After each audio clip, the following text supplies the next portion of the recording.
Arisen is still my favorite series because it's just epic. It's fantastic.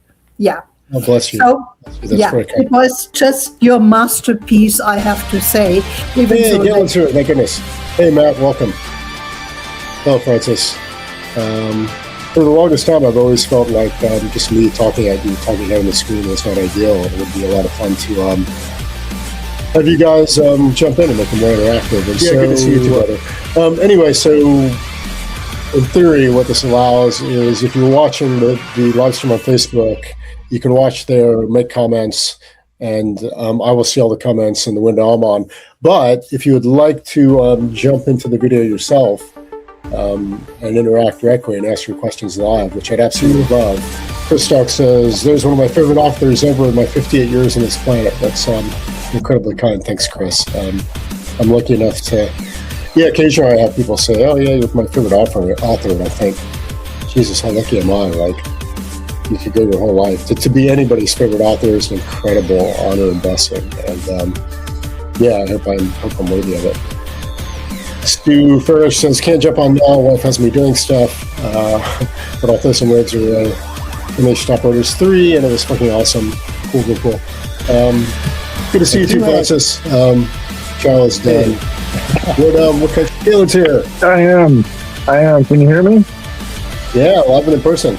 All right. It's getting dark. I'm still laying down. So. For those of you who aren't aware, Dylan is the veteran of 30 years service, an amazing writer for SoftWeb.com, who incredibly, kindly, generously, and helpfully reviewed all 3 operators' books for SoftWeb and interviewed me. And has become a rather great friend and is a great writer in his own right. Thank you. Thanks for saying that. It's true. Can't wait to read your novel or series of novels. I'm working on it. I'm cranking it out. You've been an amazing inspiration. Well, there was a guy early in the Indie Revolution. For some reason his name, I'm blanking on his name, but he said as an author you should always have 2 hands out, one reaching forward to try to get to the next place you want to go, and one reaching back to help people get to where you were, which I think is a lovely sentiment. Definitely. Francis reports he's in Andalusia, my old stomping grounds, where I wrote books 11 and 12, and barely survived that process.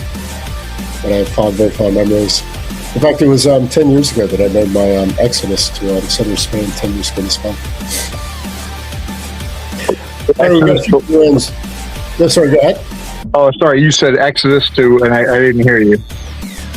Oh, Andalusia. I blew up my life and ran away to southern Spain, which is where I had to write the then 2 hardest books of my life, while also fighting the hardest psychological battle of my life. Most of my adult life seems to be writing a really hard book and fighting some spiritual battle. Thank you all very much for showing up, hanging out. Thank you in particular for reading the new book, for buying the new book, for supporting the launch, for supporting me, supporting the series. I'm an absolute bore on this topic, including to me, but I'm so happy and grateful to have such amazing, loyal, supportive, kind readers. You guys, genuinely, routinely knock me out, and I expect my gratitude is manifest, but I simply never get sick of saying it. So thank you for always being there for me for the series and being so cool, and your feedback is always so great, so I really enjoy these hangs where get to hear your comments and answer questions, and again, uniquely this time, get to hear the questions live on audio and video if you care to do that. So again, the link to jump into the video stream is in the comments and in the event itself. So I hope you will, and I hope more people will jump in. I'll the normal model for this is I flip through some of the comments and questions in the comments. So Francis, who's a great, wonderful, longtime fan and supporter, says, and buddy, says, you fought the battle well. So obviously the easy part of tying together Camp Chapman is done.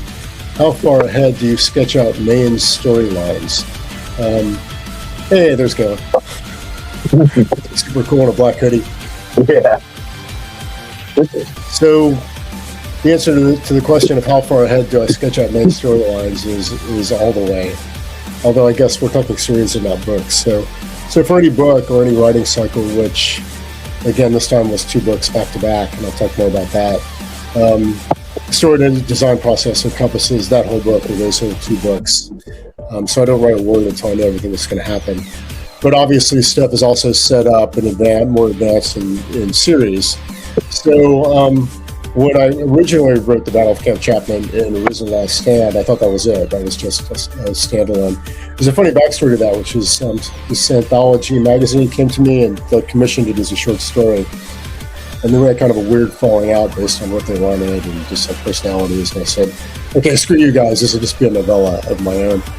And so when I wrote the original Battle on Last Stand, that was just it. And then when I was writing Raiders, I had this crazy ass idea that the Marines could turn up there at the end and rescue the surviving sergeant in Russian. So I did that, but at the time I was doing that, and that's like 5 years ago now, I also, of course, put in the mystery shooters up on the High Ridge line. And I always knew that those would be operators from Hereford, from Utah. The Raiders series and the Operator series were always conceived of as companion pieces. I knew I was going to write them both, one after the other. And I knew that they were going to have heroes that were antitheses of each other, that were passing each other on the opposite slopes of these character arcs. So as you will have noticed, and to put quite a fine point on it, Doc Yaz and Raiders started off incredibly idealistic and all in with his team and just wanted a place where he fit in, where he could belong and be part of things. And then shit just kept going wrong for him, and he kept screwing up and went downhill and ended up alienated and bitter and obviously alone, at least estranged from his team. Whereas the exact opposite was the case with Yael. She started off as a complete loner, lone wolf, terrified of people, terrified of getting stuck with them, not a team player, not mucking in. And so we've had to teach her these hard lessons that a place to belong is everything. And so she finishes all in, and the hero she needs to be to save the world and her team. And anyway, so when I was writing Raiders, I knew in the broad sketches that Operators was going to happen and what that was going to look like. And I knew I was going to get 4 of them, including Yael, who's in very broad strokes at that point, to Camp Chapman. And I'm pretty pleased with the way it turned out. Like I had to machinate pretty carefully to justify them for going all those thousands of miles to make it make sense. And I feel like I pulled that off. But then, and I alluded to this, the trick is I'd established this canon of the battle of all these events, and a lot of events in sequence.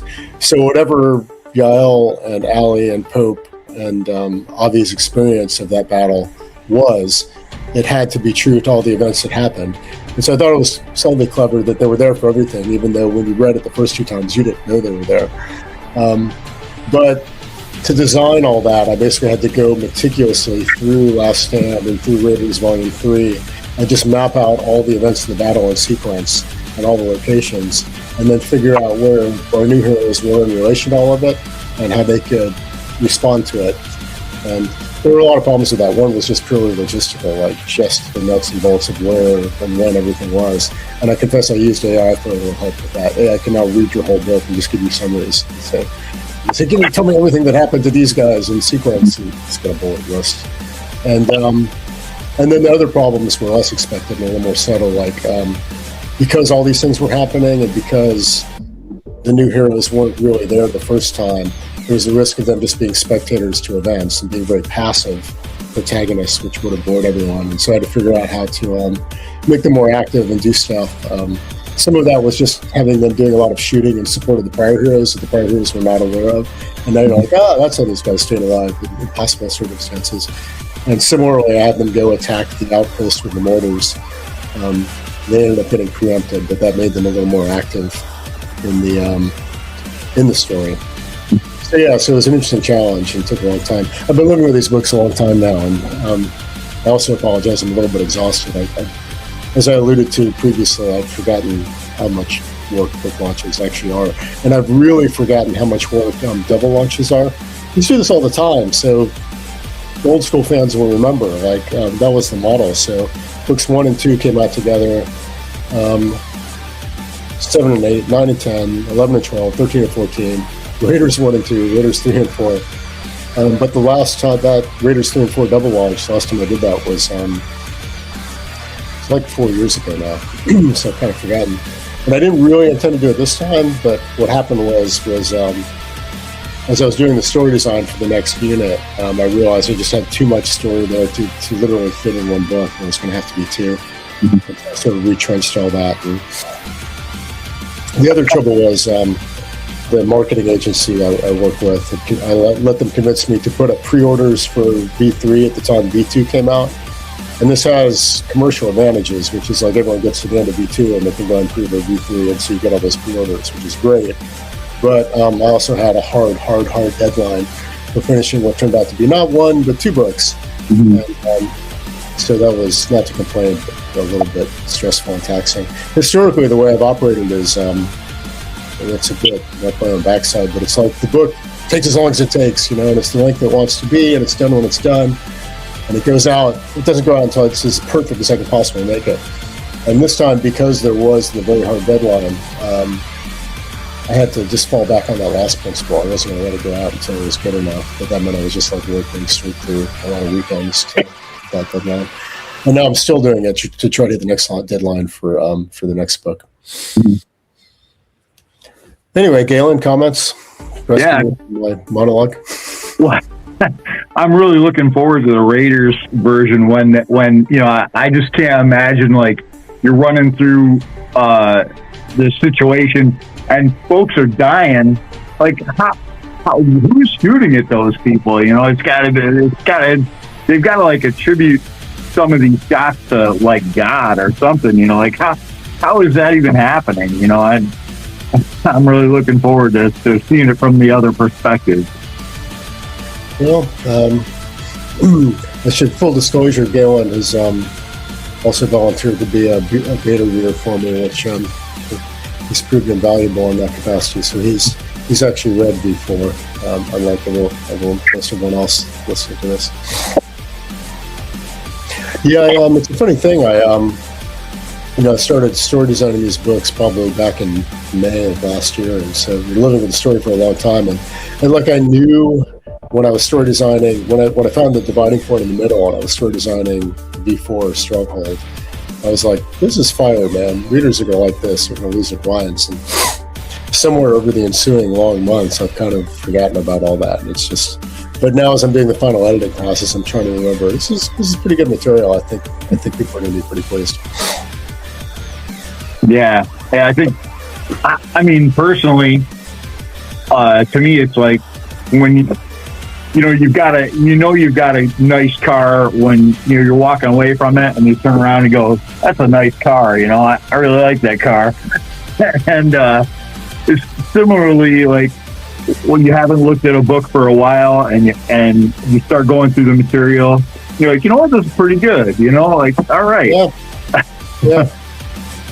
I had that experience as well with the other thing the marketing agency convinced me to do was to redesign. So when I started doing this, it was like homebrew indie publishing, right? And so like my background as a web developer actually allowed me to get in and twiddle the bits and create these ebooks with very primitive software. And they're like, "Hey, there's modern software for doing this now." And I was like, "Yeah, okay, I'm busy writing the books." So I'm like, "Dude, redesign your books that actually look good and aren't like 8 million megabyte downloads." And so they finally talked me into that, and because I'm a control freak, I insisted on doing that myself, doing all that design myself. But part of that was even just going through and spot checking it, was like going back through Black Squadron and going back through the Raiders books, and it was kind of gratifying because like I forgot all about it. Like, yeah, this shit's pretty good. That was fun. Like that was a good ride. Yeah. But yeah, you forget. It's a weird thing being an author because you're immersed in these stories, just up to your eyeballs for months on end, and then you put the book out, and a year later, it's kind of like it never happened. Right. But Galen, all this fun is in your future. Yeah, I'm looking forward to it. I mean, I was just talking to a guy, did an interview with the CEO of Steel, the wound spray Steel. Yeah. if you've seen that, but he's a great guy, Wayne, and he was talking about how scary it was to go from all right, you've got this concept for a product, and then it has to go through all these FDA checks and requirements and stuff like that. But then all that's over, and you put it out, and now the product's on the market, and that's the scariest part, because like, are people going to like it? Are people going to use it the way you expect it to be used? Is it going to be successful? You know, and it is. It's terribly scary. Like, spend all this time writing, spend all this time putting it together, editing, so on, having people read it, and then you put it out. Like, oh, this thing isn't going to work. It's a great point, and there are two metrics on that. One is like whether people actually like the book, and then whether it's commercially successful. And you don't really have that much control over either, but you got a lot more control over this. And because of human negativity bias, and because I'm the rule that proves that rule, and I'm just a gloomy bastard, I always focus on whatever's wrong or whatever's missing. So like this last launch was not as big or successful as I wanted it to be. I put a happy face on it. You know, we got some okay rankings, but nothing like what we used to do back in the day. And a lot of that's just because publishing has become more competitive. But yeah, so you don't know how it's going to do commercially, and most authors, you know, blow their brains out for 2 years on a book, and then they launch it and it just sinks without a trace, and that's just tragic and horrifying. And so I don't know that, but then the other danger is, you put out something, people are like, this is fucking terrible. And so for years with the Mannerism series, when we started having some success, that was my mortal terror, was that like the reviews were so great and the reaction was so good. I'm like, I lived in terror of putting out the first book where the reviews were like, yeah, I like the early stuff. He's kind of lost it. Like, oh God. And so what I don't do a good enough job focusing on, just in terms of my own mental health, is the fact that never happened. And in fact, people seem to like the latest books more than the earlier books, which is like a really incredible blessing, you know, like the people still like the stuff I'm putting out. Particularly, you know, like most series run their course, and so this, admittedly it's spin-off series, so this is like a universe of worlds, but it's still 26, 27 books over 13 years, and the fact that people are still enjoying them and still have really nice things to say is something that I could do a much better job of being happy about, but I am happy about it. Can you turn down the music a little bit more? My hearing is just horrible. It's putting the two together a little. You know what, I'm going to turn the music off. Yeah, it just, I have horrible hearing. I was just amused that I could do that. So I'm using this clever new streaming system that allows like background images, and I can do stuff like this. Oh, wow, that's kind of cool. Yeah. And that, and that, and that. Oh, very cool.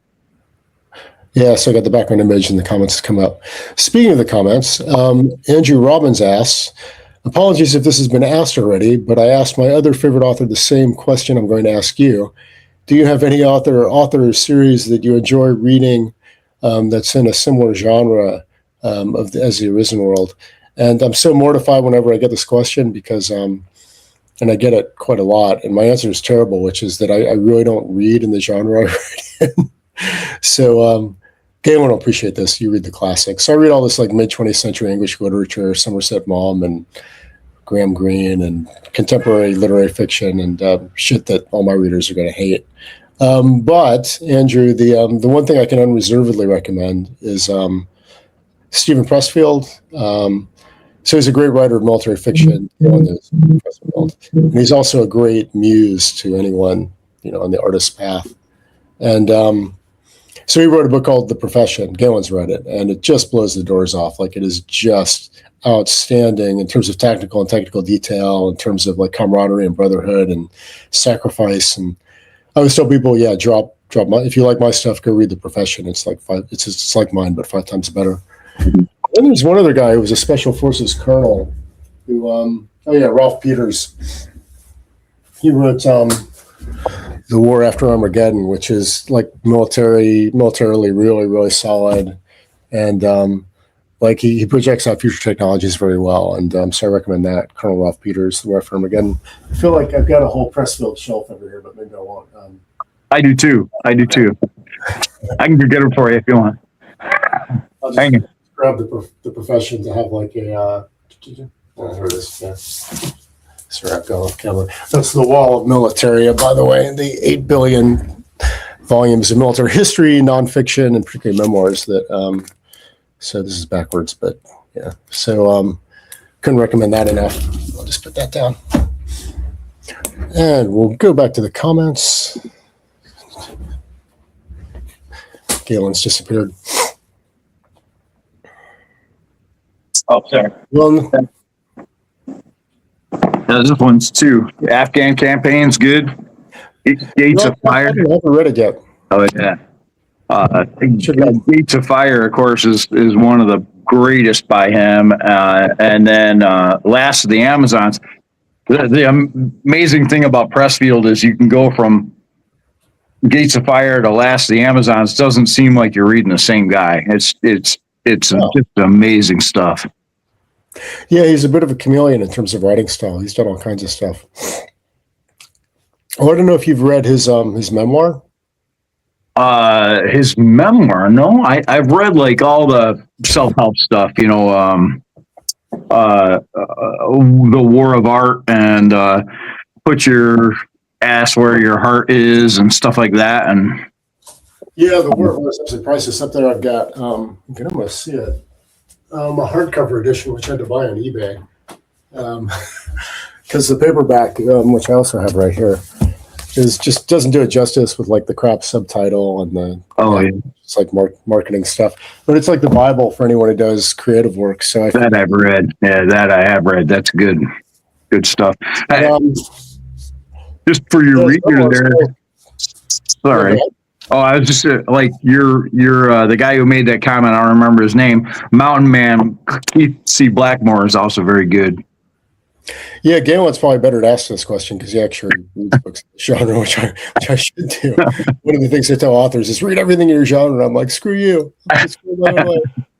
Keith Blackmore, fantastic. He does the Mountain Man series with Gus, and Gus is his protagonist, and not so military as yours, but not military at all. There's a lot of military stuff in it.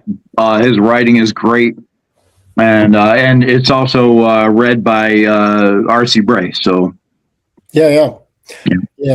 I've interacted with him a little bit. He's a strange fellow. He lives kind of off the grid. Oh yeah. I feel like you had another couple of course, a lot of Arisen fans are big fans of The Extinction Cycle by Nicholas Sainsbury Smith. Oh, yeah. Nick is just a fantastic guy and has been a great friend and mentor to me. So, a lot of people love that. It's similarly, spec ops and post-apocalyptic, and he has a bunch of series. He's more prolific than me and a lot braver than me. He works in all kinds of different genres. Hell divers. Although, as I've mentioned in a couple places, I do have a new series planned that finally escapes the zombie ghetto. It's more straight military special operations thriller action fiction, which I think is my real wheelhouse. I kind of got ended up in the zombie apocalypse by accident. It's a hell of an accident.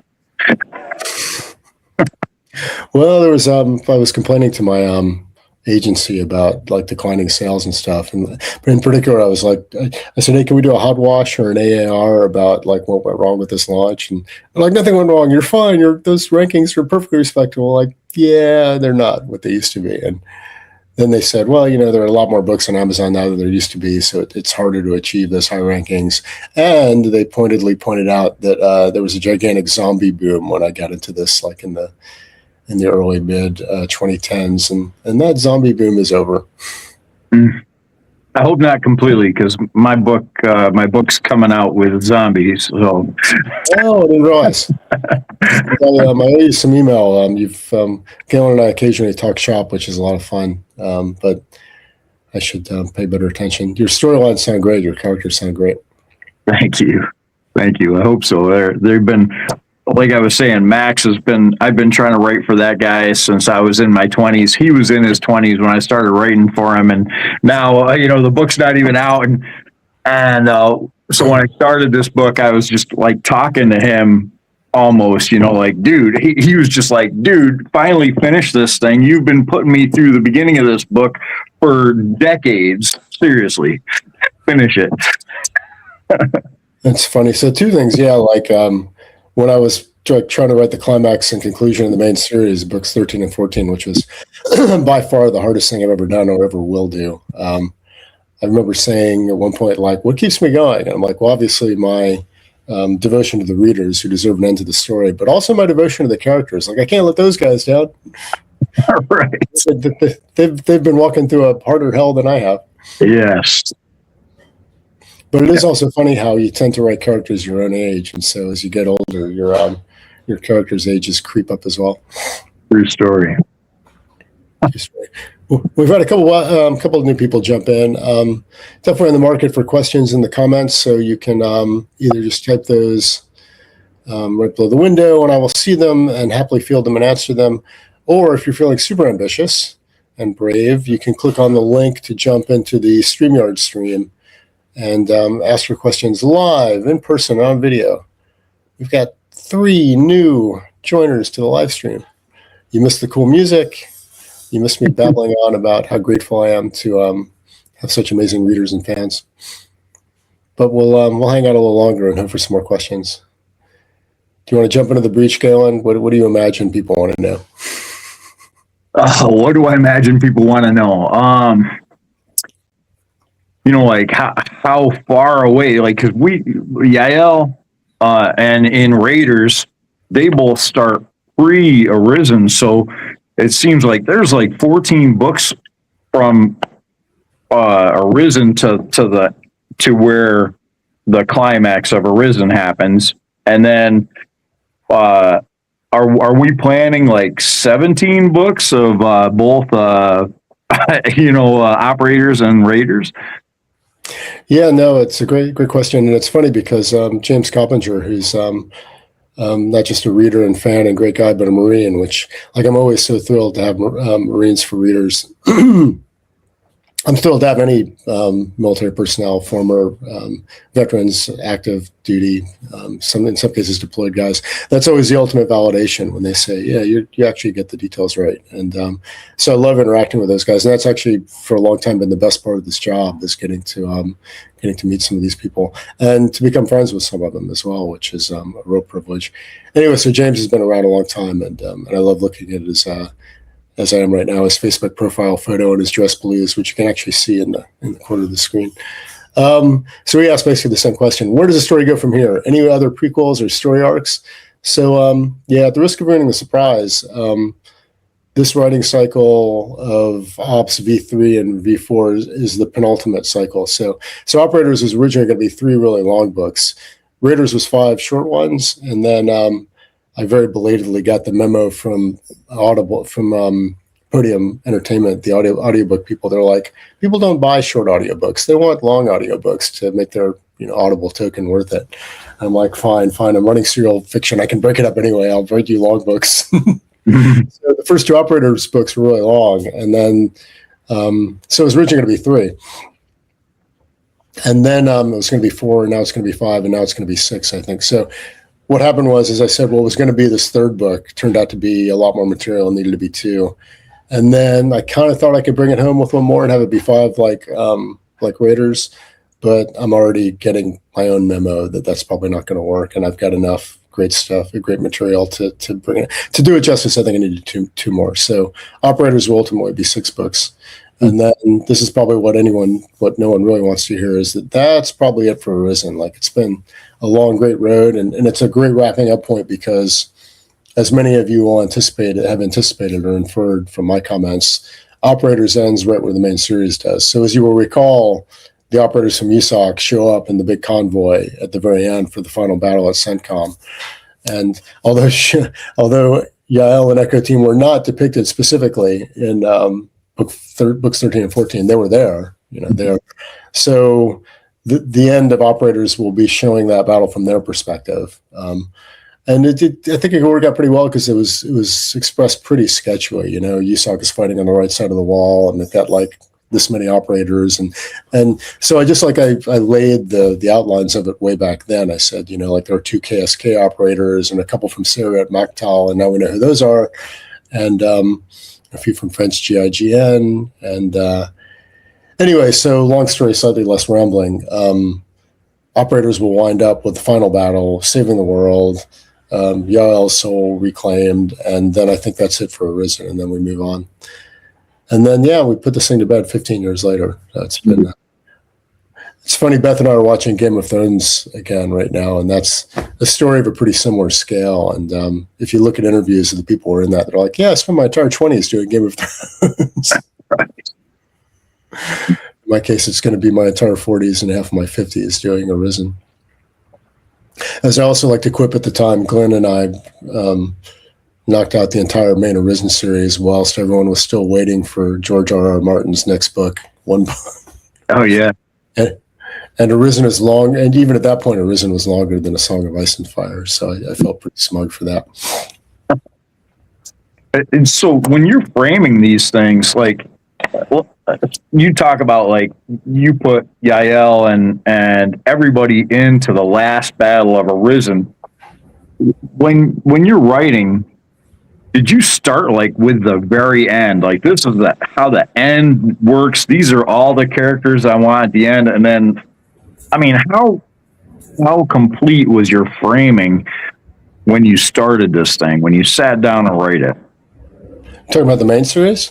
Well, yeah, like, so you start the main series, and if, as a reader, you know, I'm starting with Fortress Britain and work my way through to the very end of that series. And then, oh, well, here goes another series that comes in from the side, and you've got another series that meets that series, and they all meet and they come together. What did the planning process to that look like? And at what point did you say, oh, well, I could have these other folks from Israel, and then these Marines come in, and you know, how much of that did you have planned when you started writing Arisen? Yeah, it's a great question, which I'll answer in several directions. Pausing briefly to read Debbie. Debbie Doctor is in the house. She's another longtime, old school, great fan and supporter. She says GRRM will never finish that damn series. Yeah, Beth and I were just talking about this. He won't, because he doesn't have to, and because writing books is really hard. And if you don't need to, you know, like he's literally been faffing for what, like 14 years now. You know, blogging and getting involved in like doing Thrones spin-off series for each, like, and everything. It's axiomatic that everything is easier and more interesting than writing. So of course, since he doesn't have to write, he's doing everything else. I get it entirely. Yeah, no, I don't think he will. But another story. So sorry, back to Galen's question. Yeah, when we started the main series, we knew kind of one thing was that it was going to have a happy ending. Like, it was in reaction to The Walking Dead, which was like unrelentingly grim. And just everything always worked out badly for everyone. And we're like, we're going to have a happy ending. Like, our zombie apocalypse is going to be a nice story. Right. So, like, that's obviously a very broad stroke. We just knew that humanity would win in the end. And, but it just sprawled, you know. So, I mean, we and then I were writing the main series from like 2012 to 2017. God, was that only 5 years? Seems like a lot more. So 16 books with the 2 prequels, and it just built and developed and sprawled from there, and fractally, like a flower, kind of grew. And so, like, in terms of the prequel series that came after, we always knew, Glenn pointed out, he said, the nice thing about this franchise, and this is like when he proposed it, he said, is from then on, like, if it hits, from then on, we can do anything, and as long as it's in a post-apocalyptic setting, we can make it an Arisen book, you know, and write in that world. And so it turned out he sure was right. The main series, slightly unusually, starts 2 years into the ZA, which very few zombie apocalypse stories do. And so I became aware at a certain point that we had that whole 2 years to play with. And so, like, one thing I hear over and over again is, hey, can we get an aftermath story, like a rebuilding story, clean up? And like, I feel like a dick, but my answer to that is no. Like I can't imagine what would be more boring than like distributing vaccines and, you know, bulldozing up destroyed zombie bodies, and, you know, building flats for people to live in. Like, when the story's over, it's over. But because we had those first 2 years to play with, there was all kinds of stuff you could do that would still be tense and dramatic. And I mean, you know, people are going to live. So, so doing Raiders was a fascinating and challenging undertaking, in that, like, I realized what it was. So writing that prequel series was a lot like writing a closed loop time travel story, right? Because what you do is you go back in time and have a bunch of stuff happen and mix shit up. but it all has to be in the exact same state it was in when it gets to that end point, which was the beginning point of the new one. Right. So like I knew who couldn't die. I had to introduce a bunch of characters who hadn't been introduced who could die. I had to take the ones who had been referenced as having dying and make them come to life and then die.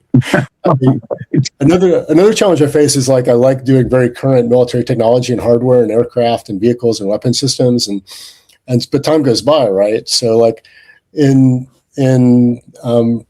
Raiders, I wanted to introduce some aircraft that I knew weren't there in the main series. So I was like, okay, I could bring them in and play with them, but then they have to crash or be destroyed because they're not there in the main series, or they would have used them.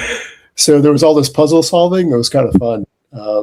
And then I like had this running, tally of like who was alive, who was dead, who had to stay alive, who had to die, who could die or stay alive. Either way, it could go either way.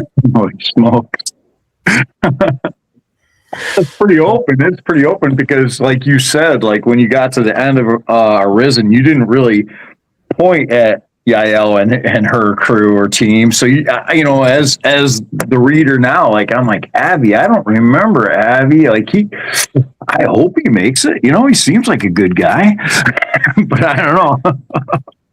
Well, the only reference to, again, where there's one paragraph in, I think it's book 14, where it's talking about the operators from USOC taking to the wall at CENTCOM, and it describes the guys from all the different international spec ops units, and it says 2 operators from Israel, Sayeret, Mektal. All right. They were there right at the beginning, just in like the tiniest possible brush strokes. All right. I'll have to go back because I haven't got to the end one again. So I've only read it the one time to the end. And so I'll have to read it again to the end. Well, I'm right there with you, because to finish up Operators, I'm going to have a really good grasp of all of the canonical things that were established in the final battle at CENTCOM. Because once again, that all has to happen, but just seen from a different perspective and done in such a way that the new guys in it, Echo Team, Yael, the other operators, are having an impact and doing interesting things, but the outcome has to be exactly the same. Right. Puzzle solving. Yeah, just seeing from a different perspective. That's got to be difficult. Yeah. And so just other little tidbits, like when I first conceived of Raiders and Operators, it was going to be 1 book each. It's like, all right, here's what happened to the Marines for 2 years. Here's what happened to the operators at USOC for 2 years. And it very quickly became apparent that wasn't going to be sufficient. Oh, like how would you even do that? It had to be so compact. Yeah. And it's like, just from like a getting to make a living perspective, it's nice because I realized I had all that material, and so there are these books I could write that people might buy. And again, the response to Raiders really surprised and gratified me. I've banged on about this before, but for anyone who hasn't heard it, like when I finished the main series, I had this terrible melancholy for a while, because I was like, all right, that's my best work. Like, that's the best thing I've ever done. And I'm pretty sure it's the best thing I'll ever do, because doing it nearly killed me. Like, I literally had to put myself into isolation for a year to do work of the quality that I thought people were expecting, and of the complexity that was built into this thing. Like, I'd really stitched myself up. It's like 500 named characters, dozens of intertwining storylines, all the stuff that I had to resolve, all these setups that I had to pay off, everything had a climax and like wrap up with a couple dozen nice bows. And so like I did that. Literally nearly killed me. It was pretty grim in there for a while. And I thought, well, I'm never doing that again. So my best work is behind me. Now what do I do? And then, long story, again, slightly less long.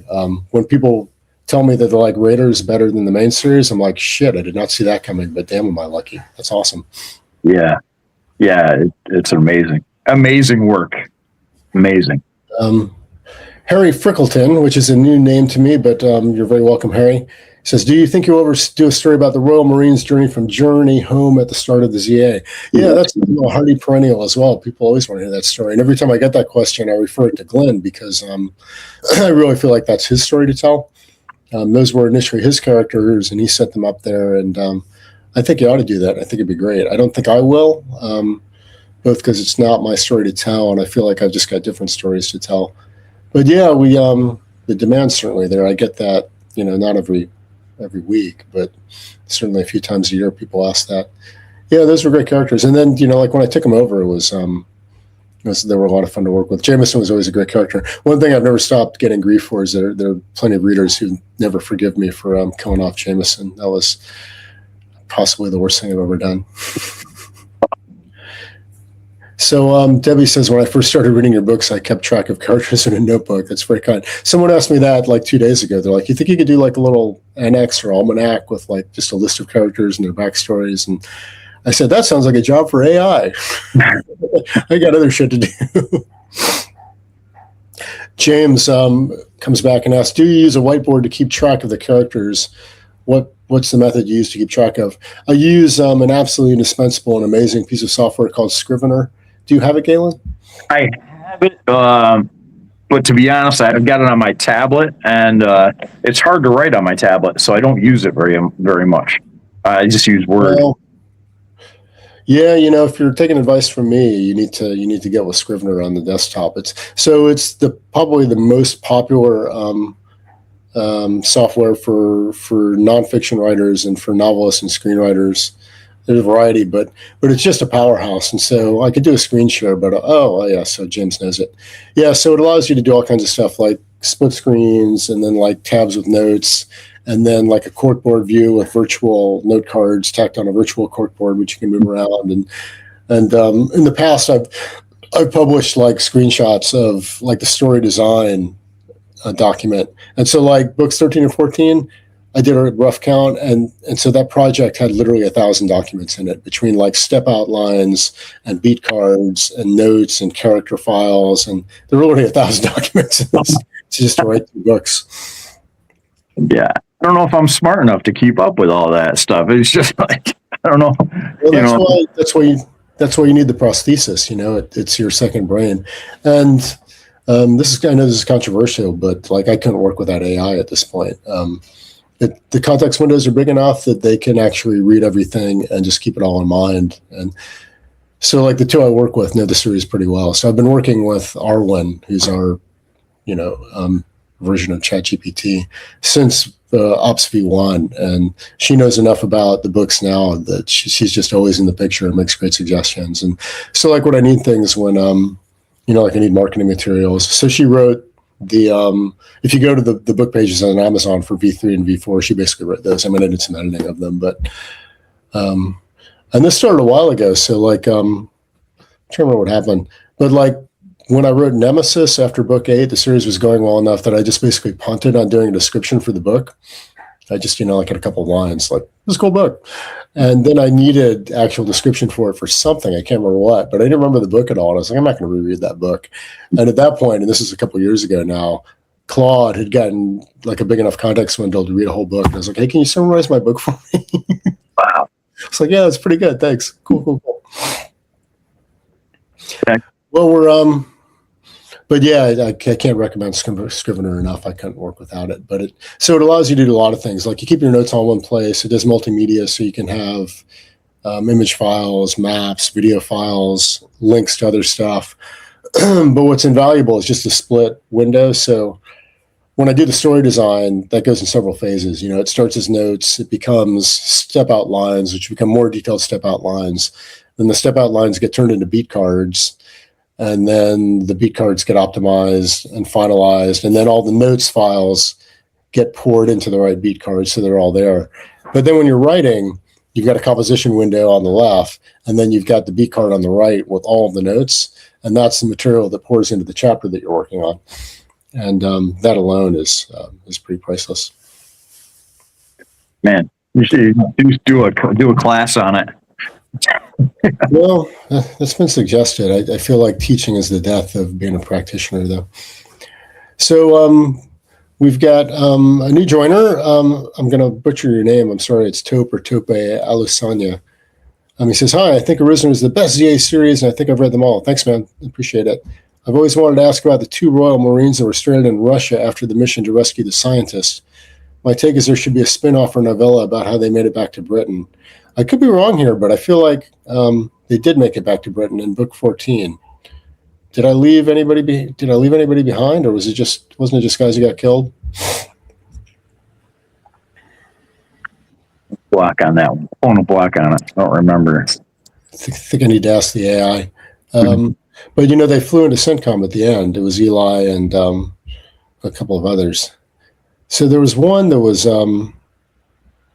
mortally wounded down in that base. It's funny, we were watching something from Red Square, and I told Beth, I said, I put a secret bunker underneath Lenin's tomb at Red Square. Oh, I know, we're actually on a flight. She said one of the cabin crew guys looked like Lenin, and he did. James asked, do you find yourself writing a number of totally different stories when writing the main story? No, yeah, like I know some writers who are working on multiple things, and some guys are like, oh, I need to clear my head and go work on this other thing, or just swap off when I get bored with one thing. But no, I find writing one book plenty hard enough, and so I get immersed in that, and that's all I'm working on and all I'm thinking about. And like I might get ideas for something down the road, and then I'll just make notes of that and put them aside. But yeah, no, I don't. Like, again, these things are hard and complex enough that it's like all I can focus on. So I'm not really noodling with anything else. I'll be making notes for like the next book in the series or down the road, but not really otherwise. So yeah, also a good question. Well, again, we're coming up to the hour mark. So what I may do is put out a last call for questions. You're welcome to leave them in the comments. You're welcome to jump into the video stream. Galen and I could just sit here and do a master class on like fiction writing, which would be fun. Yes. Yeah, that's you were saying that is what I do. Is I've got two other books that are on my mind, kind of in the back of my head, and so I'll do exactly that. Like, oh, that would be cool for that book, and just throw a note down. But I'm not going to go to that book and start working on it. Yeah. Yeah, you got to work. You got to stay focused on what you're working on. I always there are a lot of mantras I live by, but unusually, Steve Jobs said, "Great artists ship." I always remember that. You got to put the goddamn book out. Right. Yeah. That's like closing. You're in sales. Well, you can be a salesperson all day long. If you don't sell, if you don't close, you're not doing a job. Put that coffee down. Do you get that reference? No. So, No. Glenn Ross by the great David Mamet, and he says coffee is for closers. Oh, right. Okay, right. I've heard that line before. I haven't seen that. Or is this a book or a movie or? It was a play that became a famous movie with Kevin Spacey, and there were a bunch of people in that. Al Pacino. Oh, yeah. Harry Finkel comes back and asks, have ever thought of expanding with a book or two of how Misha and his Russian squads made it so far in the ZA? Yeah, that'd be a cool one. I mean, the blanket answer to this is there are a lot of cool spin-off ideas, and it's such a big world or universe that there are inevitably a lot of threads left hanging. So I couldn't take them all up, just physically. And two, in a lot of these cases, sometimes things are just better left in inference rather than being spelled out. So like another one I get a lot is like, hey, what happened to the kid on the island in Lake Michigan with the Canadian sniper? Like, I'd love to find out how things worked out for them. I'm like, yeah, I mean, it could be cool, but there's also something to be said for just wondering, like, like imagining what happened to them. So I guess the good news is I never need to worry about, running out of stuff to write about. But yeah, those were fun characters, and that was a good little coda, and I guess book 12, when it turned out. Oh, you're not talking about the end; you're talking about before that. Yeah, it could be cool. It could be another prequel. James kindly says, your advice has been paramount to me this last year, bless, and very helpful. I look forward to sharing a pint with you, man. That'd be great. This is just like a blanket invitation to any readers or fellow writers who are in London. Beers are always on me. I don't get back to the U.S. much these days, but everyone comes to London eventually, and love to see it. German Dominguez asks, when will the volume 2 of Risen Operators be available in audiobook format? There's the most famous question. So I put out a mailing list message today where I provided like a tiny little audiobook pre-update or non-update.